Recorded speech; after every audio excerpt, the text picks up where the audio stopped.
على عباده الذين اصطفى أما بعد فأعوذ بالله من الشيطان الرجيم بسم الله الرحمن الرحيم وأما بنعمة ربك فحدث मुअज़्ज़ज़ मुहतरम हज़रात उलमा इकराम व आज़किर मुबारक महफिलेर उपस्थित इस्लाम प्रिय दिनदार मुसलमान भाईरा এটা অত্যন্ত মুবারক মজলিস। এখন এখানে ছাত্রছাত্রীরা যারা আমপারা পড়বে তাদেরকে সবক দেওয়া হবে, তো সবাই আমার সাথে পড়বেন। আমরা যারা উপস্থিত আছি আমরাও সবাই আমপারা পড়ব, সবক নেব।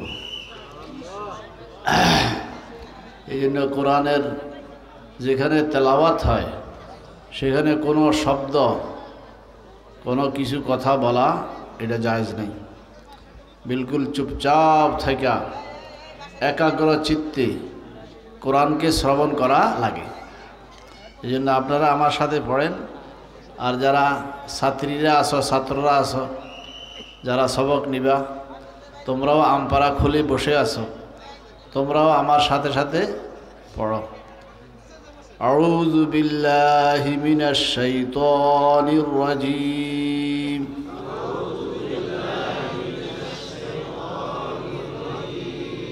বিসমিল্লাহির রহমানির রহিম।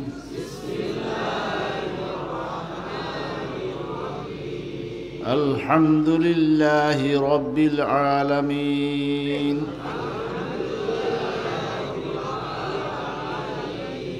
الرحمن الرحيم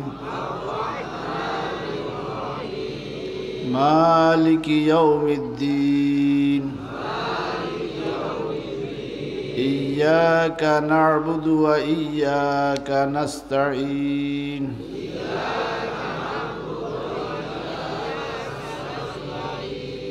اهدنا الصراط المستقيم صراط الذين أنعمت عليهم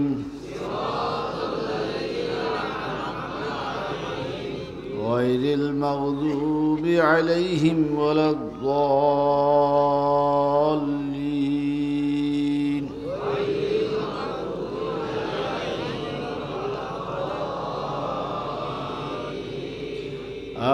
آمين।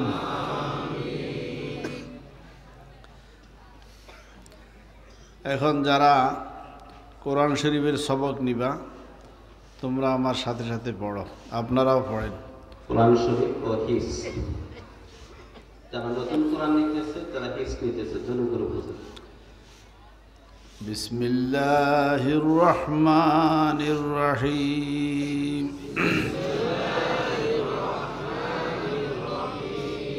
আলহামদুলিল্লাহি রাব্বিল আলামিন।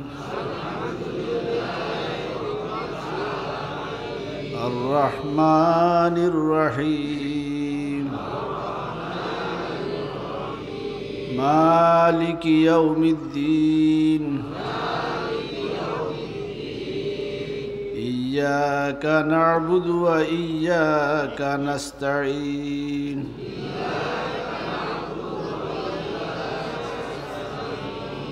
اهدنا الصراط المستقيم صراط الذين أنعمت عليهم غير المغضوب عليهم ولا الضالين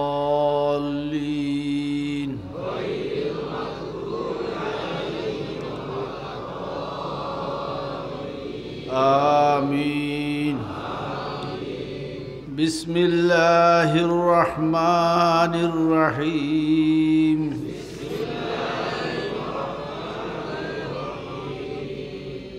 ألف لام ميم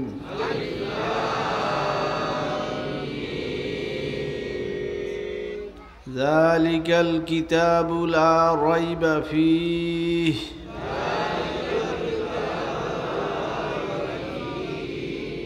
هدى للمتقين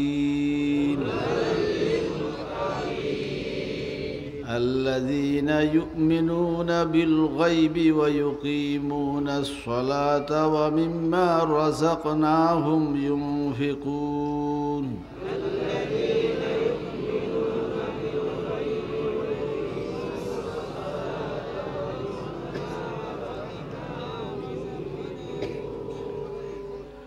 والذين يؤمنون بما أنزل إليك وما أنزل من قبلك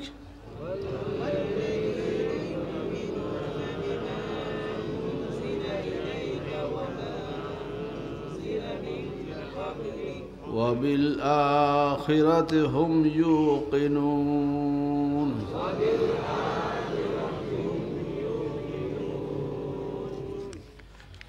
أولئك على هدى من ربهم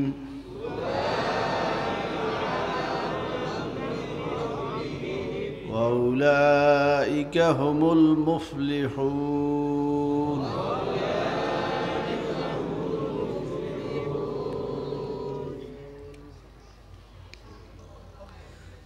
পড়বে হাদিস কাউ পড়বে হ্যাঁ পড়বেন হ্যাঁ পড়েন না মেয়েরা বেড়া পড়বে না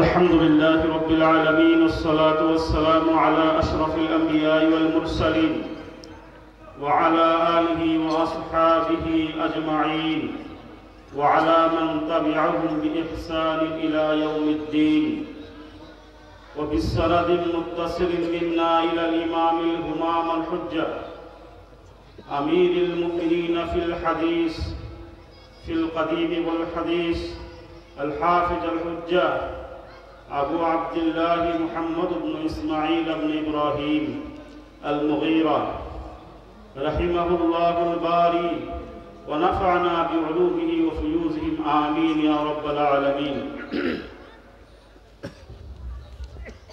باب قول الله تعالى ونزع الموازين القسط ليوم القيامة وأن أعمال بني آدم وقولهم يوزن وقال مجاهدنا القسطاس والعدل بالرومية ويقال القسط مصدر المقسط وهو العادل وأما القاسط فهو الجائر وبه قال حدثنا أحمد بن أشقاب قال حدثنا محمد بن فضيل عن عمارة بن القعقاع عن أبي زرعة عن أبي هريرة رضي الله تعالى عنه أنه قال قال النبي صلى الله عليه وسلم كلمتان حبيبتان إلى الرحمن خفيفتان على اللسان ثقيلتان في الميزان سبحان الله وبحمده سبحان الله العظيم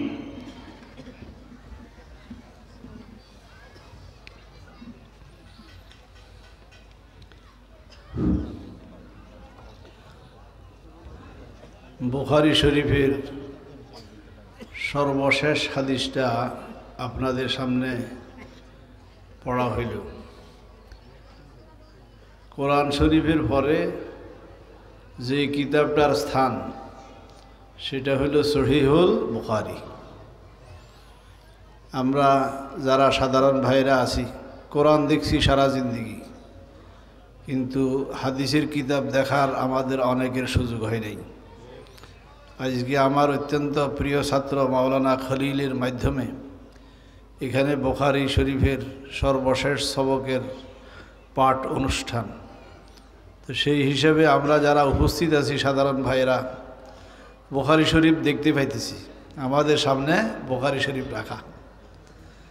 ইমাম বুখারী রহমতুল্লাহ আলাই, ওনার নাম হইল মোহাম্মদ, বাপের নাম হইল ইসমাইল, দাদার নাম হইল ইব্রাহিম, ফরদাদার নাম হইল আল মুগীরা। এটার পরে হইল বরদিজবাহ। বরদিজবাহ ছিল অগ্নিপূজক, মুসলমান ছিল না। তবে বরদিজবার ছেলে মুগীরা, সে ইসলাম গ্রহণ করছে। এই খানদানের সর্বপ্রথম ব্যক্তি ইসলাম গ্রহণ করল। মুগীরার ছেলে ইব্রাহিম, ইব্রাহিম তো মুসলমানের নাম। ইব্রাহিমের ছেলে ইসমাইল, উনিও মুসলমান। ওনার ছেলে হইল মুহাম্মদ। আমাদের নবীজির 1000 নাম আছে। কত নাম? 1000 নাম। তন্মধ্যে সবচাইতে প্রসিদ্ধ নাম হইল মুহাম্মদ। দ্বিতীয় পর্যায়ে যেই নামটা সেটা হইল আহমদ। আমাদের নবীর নামের সাথে নামের মিল। ইমাম বুখারীর নামও মুহাম্মদ। আলহামদুলিল্লাহ, আমরা বাংলাদেশে যারা আছি, যত মুসলমান আছে, পুরুষ আছে, প্রত্যেকের নামের মধ্যে কি আছে? মুহাম্মদ আছে। ইসমাইল হক, ইব্রাহিম হক, যত কিছুই হোক, নামের শুরুটা হইল মুহাম্মদ। এখন বাংলাদেশে 18 কোটি মানুষ বলা হয়। 9 কোটি যদি আপনি পুরুষ ধরেন, তার মধ্যে অন্য ধর্মের কিছু বাদ দিলেন, 8 কোটি যদি মুসলমান ধরেন, প্রত্যেকের নামের মধ্যে কি আছে? মুহাম্মদ আছে। আমরা এই দেশে 8 কোটি মুহাম্মদ আছি। ইসলামী আইনের উপর একটা কিতাব হেদায়া, সর্বোচ্চ গ্রন্থ। এই হেদায়াওয়ালা যেই দেশে জন্মগ্রহণ করছে সেটা হলো বোখারা, সমরকন্দ, রাশিয়ার পাশে। তো সেখানে উনি যখন মারা গেলেন, ওনাকে কবর দেওয়ার জন্য এক কবরস্থানে নিয়ে গেছে। ওই কবরস্থানের সাইনবোর্ডে লেখা আছে তুরবাতুল মুহাম্মাদিন, অর্থাৎ মোহাম্মদ যারা, এদের কবরস্থান। তো ওনাকে যখন নিয়ে গেছে, কবরস্থানের কর্তৃপক্ষ জিজ্ঞাসা করছে, ওনাকে যে দাফন করার জন্য নিয়ে আসছে, ওনার নাম কি? নাম হইল আবু বকর। আবু বকর। তাহলে এখানে দাফন করা যাবে না। আমরা এখানে ওই সমস্ত লোকদেরকে দাফন করি যাদের নাম হইল মুহাম্মদ। ওইখানে 400 মুহাম্মদকে কবর দেওয়া হয়েছে। তাহলে আমাদের ঢাকার মধ্যেও পুরানা কবরস্থান আছে, হয়তো কয়েক হাজার মুসলমান সেখানে কবর দেওয়া। এখন পুরুষ যতজন আছে প্রত্যেকে তো মুহাম্মদ। ওইখানে 400, হেরা গর্ববোধ করে যে আমাদের কবরস্থানে 400 মুহাম্মদ আছে। তাহলে আমাদের আজিমপুর গোরস্থানে কয়েক কোটি মুহাম্মদ আছে। আল্লাহু আকবার, আল্লাহু আকবার। ইমাম বুখারীর নাম হইল মুহাম্মদ। অল্প বয়সে বাপ মারা গেছে, মা আছে, কিন্তু অল্প বয়সে অন্ধ হয়ে গেছে। মা নিজের সন্তানকে নিয়ে উদ্বিগ্ন যে আমার ছেলেটার উপায় কি হবে, ভবিষ্যৎ কিভাবে চলবে, এই অন্ধ। তো মায়ের ছেলের জন্য, মেয়ের জন্য, নিজের সন্তানের জন্য যে দোয়াটা করে, এইটার থেকে পিওর দোয়া পৃথিবীতে আর হইতে পারে না। মায়ের দোয়া করে, হাত উঠালেই দোয়া করে, আল্লাহ তোমার কত শক্তি, তুমি কি না করতে পারো, তুমি আমার ছেলের দৃষ্টিশক্তি ফিরিয়ে দাও। এইভাবে এক রাত্রে স্বপ্ন দেখতেছেন, আল্লাহ পাক সুবহানাহু ওয়া তাআলা ইমাম বুখারীর মাকে বলতেছে, তুমি যে তোমার ছেলের ব্যাপারে পেরেশান, তার দৃষ্টিশক্তি ফিরিয়ে দেওয়ার জন্য বলতেছ, তো তার তোমার দোয়া কবুল হয়েছে, তার দৃষ্টিশক্তি ফিরিয়ে দেওয়া হয়েছে। সকালবেলায় ঘুমের থেকে উঠার পরে দেখে যে সুস্থ মানুষের মতো সে বিচরণ করতেছে, চলাফেরা করতেছে, তার দৃষ্টিশক্তি আল্লাহর তরফ থেকে দেওয়া হয়েছে। এই জন্য মার দোয়ার থেকে সলিড দোয়া, খালেজ দোয়া আর হইতে পারে না। আমরা যাদের মা আছে, মায়ের দোয়া লওয়ার চেষ্টা করি। মাকে যে কষ্ট দেয়, তার দুনিয়াও বরবাদ, আখেরাতও বরবাদ। বাপকে যে কষ্ট দিবে, তার দুনিয়াও শেষ, আখেরাতও শেষ। এই জন্য যাদের মা বাপ আছে, মা বাপের সেবা করা চাই। মা বাপের খেদমত করলে, মা বাবা যদি দোয়া দিয়া দেয়, তাহলে তার দুনিয়াতে আর কোনো কিছুর কি হবে না? অভাব হবে না। দুনিয়াতে স্বর্গীয় জীবন নসিব হবে। হযরত ইমাম বুখারী রহমতুল্লাহ আলাইহি অত্যন্ত মেধাবী ছিলেন, স্মরণ শক্তি, মনে থাকা, এই দিক দিয়ে অত্যন্ত উঁচু পর্যায়ের ছিলেন। 12 বছর বয়স যখন, ওই সময় আশেপাশে মুহাদ্দিসরা বসে এরকম হাদিস পড়াইতো। আপনারা যেরকম আজকে এখানে বসছেন, ওই সময়ের ইমামরা যখন হাদিস পড়াইতে বসতো আশেপাশের হাজার হাজার লোক কি হইতো, একাত্র হইতো হাদিস শোনার জন্য। তো ইমাম বুখারী 12 বছর বয়সের, অন্যান্যদের সাথে সেও যাইয়া হাদিসের দরসে বসে। তো ওই জমানা কিতাব ছাপানো ছিল না, কাগজ দিয়া কলম থাকতো, দোয়াত থাকতো, প্রত্যেকে যা শুনতো ওস্তাদের থেকে সাথে সাথে এটা লিখে নিত, এইভাবে ফড়াফড়ি হইতো। ওই জমানায় ছাপা কিতাব ছিল না, এটা তো বহুত পরে শুরু হয়েছে। তো ইমাম বুখারী আসি, দোয়াইতো নাই, কলমও নাই, কাগজও নাই, সে এমনি আসিস চুপচাপ বসে থাকে। আর যারা ওই দরসের ছাত্ররা আছে বড় বড় মুহাদ্দিস, সেদের কাছে দোয়াত কলম কাগজ আছে, এরা লিখতে থাকে। একদিন হাজার হাজার হাদিস ওস্তাদে পড়াইতেছে, ওরা শুনতেছে, লিখতেছে।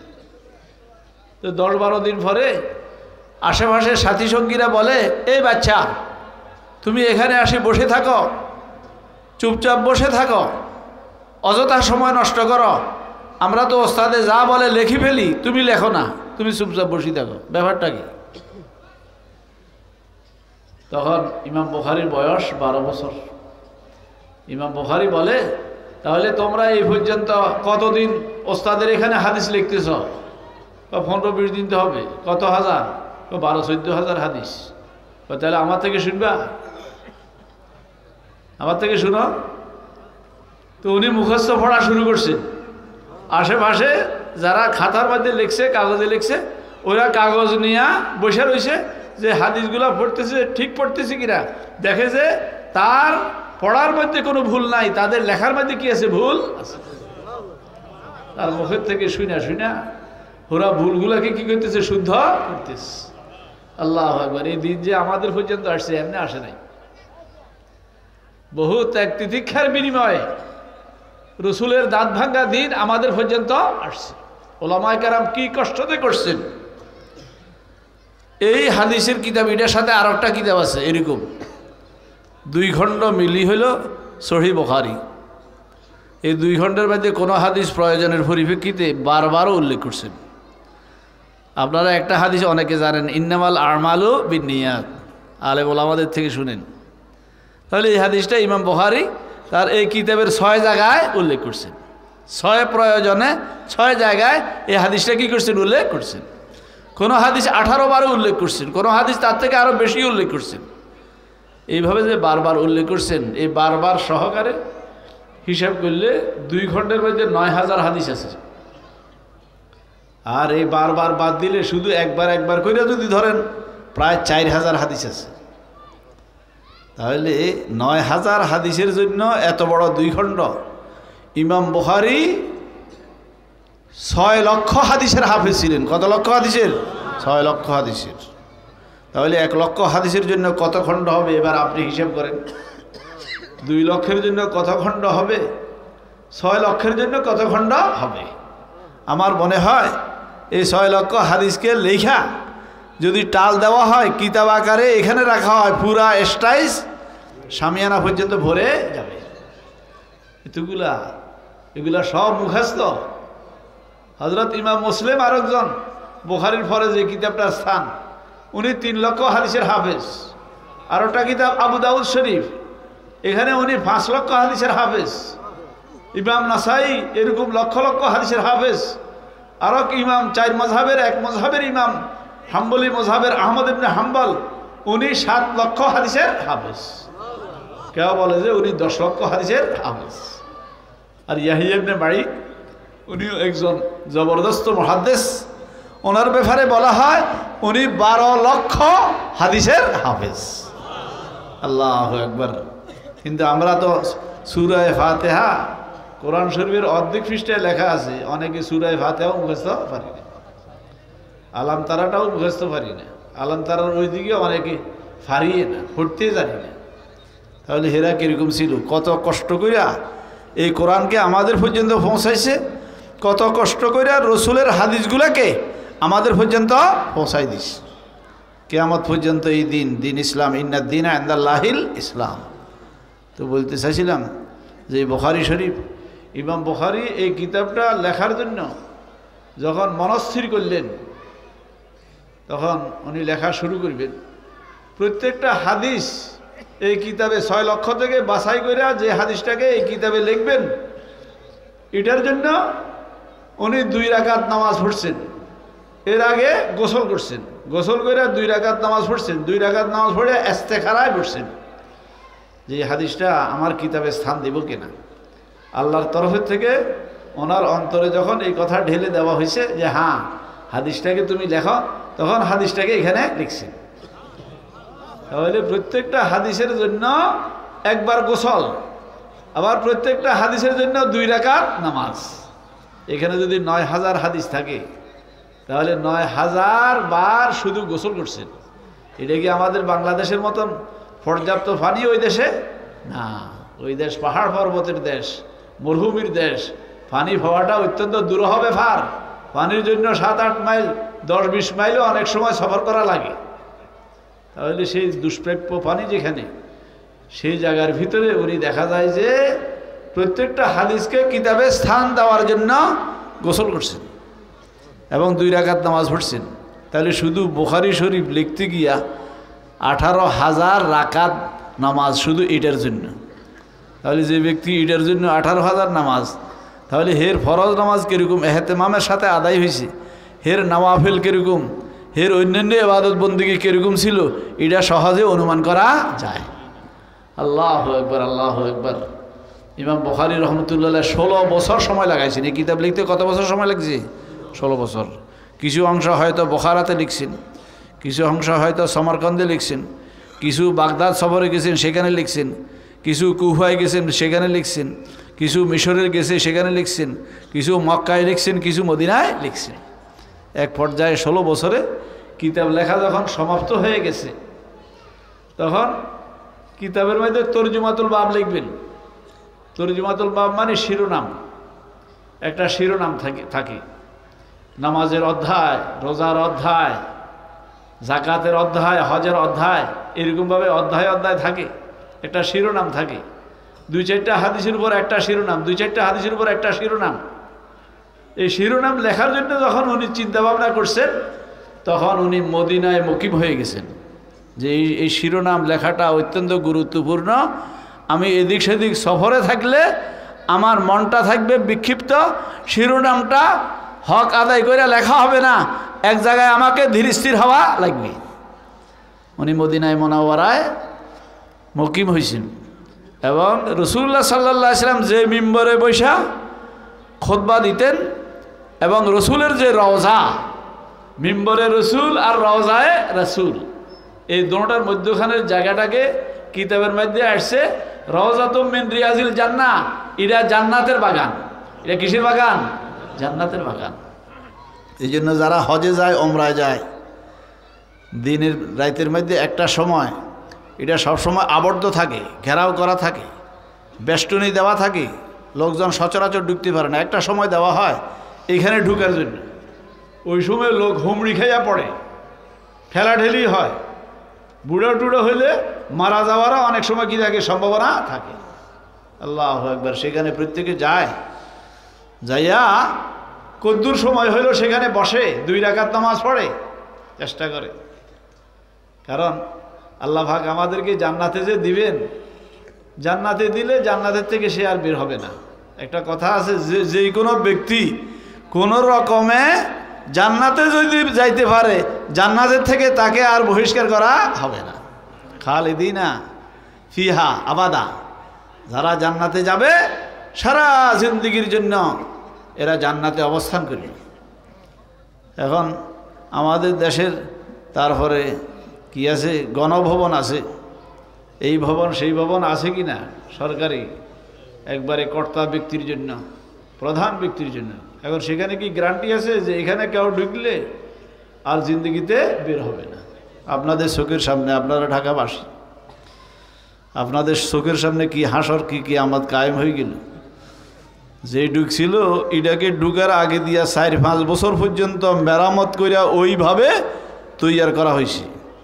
4-5 বছর পর্যন্ত দিন রাত শ্রমিকরা কাজ করিয়া যেইভাবে হওয়া দরকার ওইভাবে করছে। ঢুকছে, মনে করছে যে এখান থেকে আর কি হবে না, বের হবে না। এখান থেকে বের হবে না, কিন্তু বের হয়েছি। আমরা কেউ জিন্দিগিতে কল্পনাও করি নাই যে এইভাবে যাবে। আমাদের যারা কোরআন হাদিস আমরা যারা পড়ি, মাদ্রাসা মক্তবের সাথে আমাদের যাদের সম্পর্ক, আমাদের প্রবল ধারণা যে উৎখাত হবে। কি হবে? উৎখাত হবে। ফেরাউন উৎখাত হয়েছে, নমরুদ উৎখাত হয়েছে, হামান উৎখাত হয়েছে, আবু জাহেল খতম হয়েছে, যুগে যুগে জালেম যারা আসছে খতম হয়েছে, সাদ্দাত ধ্বংস হয়েছে। তাহলে ধ্বংস হবে, তবে এত অল্প সময়ের মধ্যে এত অল্পভাবে সে যে এখান থেকে উৎখাত হইয়া 2000 মাইল দূরে যাইয়া নিক্ষিপ্ত হবে, এটা আমরা জিন্দিগিতে কেউ কি করি নাই, কল্পনা করি নাই। আল্লাহর ক্ষমতা। কয় যে ওস্তাদের মায়ের হইল শেষ রাত। ওস্তাদের মায়ের শেষ রাত একজনে এক ওস্তাদের কাছে গেছে যে আমাকে কুস্তি খেলা শিখাও। তো আজকে এই ফ্যাস শিখায়, কালকে ওই ফ্যাস শিখায়, এরকম যত ফ্যাস আছে কুস্তির মধ্যে সবগুলা শিখাইছি, একটা ফ্যাস রাইখে দিছি। কয় যে ওস্তাদ ওইটা শিখান না, ওইটা তো রয়েছে, আপনি কইছেন যে ফ্যাস আর একটা আছে, ওইটা শিখান। কয় অমুক দিন আসিও, অমুক দিন আসিও, এরকম 2-4 বছর ঘুরাইতেছে। তখন ছাত্র কয় যে আসলে ফ্যাস ট্যাস কিছু নাই, ফ্যাস ট্যাস কিছু নাই, যা শিখাইছে আমাকে সব শিখাই দিছে। তখন সে এলান করে বসলো, কে আসো পৃথিবীতে আমার সাথে কুস্তি খেলতে আসো। কেউ আমার সাথে কুলাই আসতে পারবে না। ওস্তাদ কয় যে সারা জিন্দিগি কুস্তি খেলছি, এখন ছাত্র কইতেছে, হুমকি ধমকি দিতেছে, ওস্তাদের আর অসহনীয় ব্যাপার, সহ্য হয় না, কিভাবে বসে থাকে। যারা নির্বাচনে দাঁড়ায়, নির্বাচন আসলে হে নিজের ভোটটাও পায় না, বেচারা ভোট দিতে গেছে, দেখা যায় যে কুত্তেরা ভোট এটা দিয়া শেষ করে ফেলছে। কুত্তার নির্বাচন একটা হয়েছে কিনা এই দেশে? আল্লাহু আকবার। ভোট দিয়া শেষ। এখন এক মহিলা বুড়ি, সে যায় ভোট কেন্দ্রে, যায় ভোট আসলে ভোট কেন্দ্রে যায়। তো লোকেরা জিজ্ঞেস করে আপনি কেন আসেন? কয় যে তোমাদের দাদা ভোট উপলক্ষে নাকি ভোট কেন্দ্রে আসে, হের সাথে প্রতি 5 বছর পর পর আমি অপেক্ষায় থাকি, ভোট কেন্দ্রে আসে, যাইয়া দেখা করব, কিন্তু যাইয়া দেখা পাই না। কথাটা বুঝে আসছে তো আপনাদের? দাদা মারা গেছে, কবরে ঘাস উঠছে, হে দাদার ভোট ভোটার লিস্টিতে আছে, ভোট হিডাও কি ভোট সোরেরা ওইটাও হাইজ্যাক কইরা নিয়ে যায়। এসে কি কাণ্ড যে আমরা দেখছি। আল্লাহু আকবার, আল্লাহু আকবার। আল্লাহুম্মা হাফাজনা মিন কুল্লি বালাইদ দুনিয়া ওয়া আযাবিল আখিরাহ। তো যাক বলতে চাইছিলাম আপনাদেরকে যে হযরত ইমাম বুখারী রহমতুল্লাহ আলাই দেখেন কত কষ্ট কইরা এই কিতাব লিখছেন। শিরোনামগুলা যখন লিখতে গেছেন উনি রিয়াজুল জান্নাতে বসে বসে লিখছেন। জান্নাতে কেউ ঢুকলে সেখান থেকে আর বের হবে না। দুনিয়ার মধ্যেও আল্লাহ পাক জান্নাতের একটা টুকরা সেখানে রেখে দিয়েছেন। মুফাসসিরিনে কেরাম বলেন এই জায়গাটা জান্নাতের থেকে আলগাইয়া এখানে আয়না রাইখা দেওয়া হয়েছে। জান্নাতের কিছু জিনিসপত্র আমাদের বাবা আদম আসার সময় জান্নাতের থেকে নিয়ে আসছেন।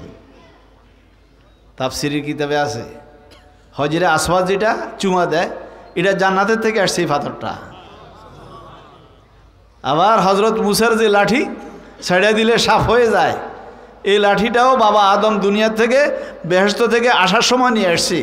এটা আদমের কাছে ছিল, পরবর্তীতে আদমের সন্তানদের কাছে, এইভাবে হইতে হইতে শোয়াইব আলাইহিস সালাতু ওয়াস সালাম পর্যন্ত, এইভাবে হইতে হইতে শোয়াইবের জামাই মেয়ের জামাই হজরত মুসা আলাইহিস সালাতু ওয়াস সালামের কাছে আসছে। জান্নাতের কিছু জিনিস আসছে।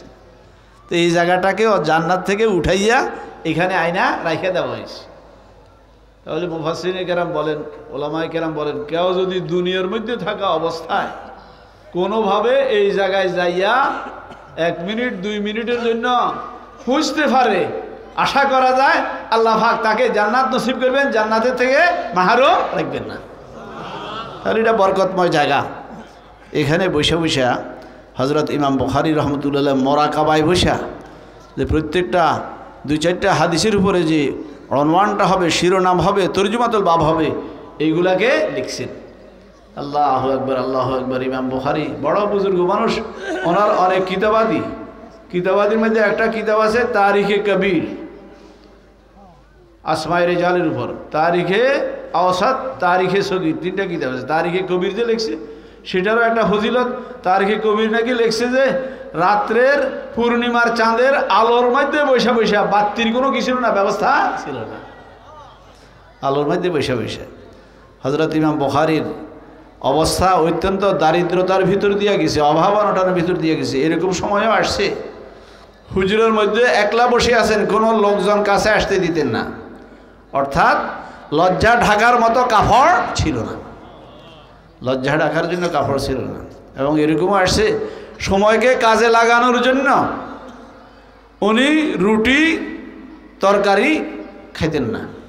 রুটি খাইলে রুটি একটা সফরে থাকে, বিভিন্ন জায়গায় তো আগের জমানার আলেম ওলামারা সফর করতেন, ওই সফরের মধ্যে তো আর ঘর সংসার থাকতো না, বউ বাচ্চা থাকতো না, একলা একলা সফর করতেছেন। তো সেখানে রুটি বানাইতে গেলে বাজারে যাইতে হবে, আটা আনতে হবে, এটাকে আবার সিদ্ধ করতে হবে, রুটি বানাইতে হবে, আগুনে দিতে হবে, এত সময় তো ওনার হাতে নাই। আবার তরকারি বা ফাঁকাইতে গেলে সেখানে সময় লাগবে। এই জন্য ওনার জিন্দিগির সময়টাকে উম্মতের পিছনে ওয়াকফ করে দিয়েছেন। উনি নাকি ব্যাগের মধ্যে কিছু গম ভাঙ্গা রাইখে দিতেন।